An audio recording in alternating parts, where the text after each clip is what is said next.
Welcome back to The Crossover. I have time to make a comment. Of course. On the behalf of each viewer, I want to ask this question. If you have the negative image of a thing, what does the negative image imply? Let's say you have a photographic negative. If you're looking at the negative of a photograph, what are you looking at? You're looking at the imprint of the real thing. You're looking at the inverse object. So the existence of the negative implies what? The existence of the Object. item. In Ethiopia, you have an entire culture that's probably several thousand years old that is the exact inverse, it's the exact receptacle for an object that we say we can't prove that it's there. Well, the only It's way been in their culture. But here you have the inverse image. You have the photographic negative of the receptacle for it. The only thing that will explain this extremely convoluted and complex, with hooks and all kinds of stuff, culture is the existence of this object, at least in their mind. But where would it come from if there were not a real thing? So, I think it gets back to what you have in a court. You have beyond reasonable doubt, but you also have a preponderance of evidence.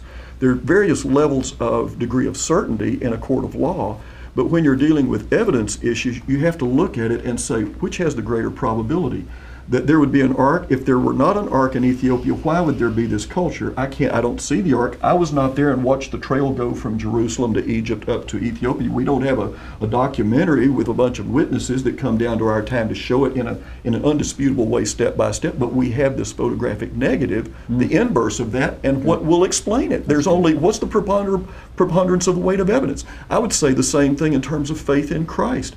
I wasn't there the day he rose from the dead and I saw it. I've been there and I've seen the empty tomb, I've seen the inscriptions, and I see hundreds of millions of Christians worldwide. I see a photographic negative of the impact of a life.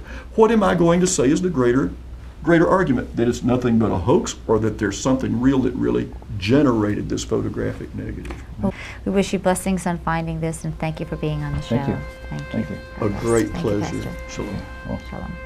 It was an honor to have Pastor Ron Barkley and Robert Cornuke, world-renowned explorer, on our program today.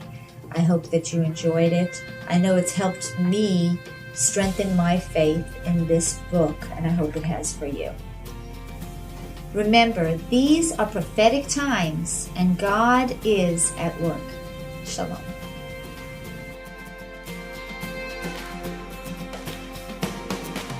You've been watching The Crossover, joining Jews and Christians through their God. For more information on today's program and The Crossover, you can contact Mitch and Rosalie by following the information on your screen. The Crossover team welcomes your comments, prayers, and suggestions. Thank you again for watching The Crossover.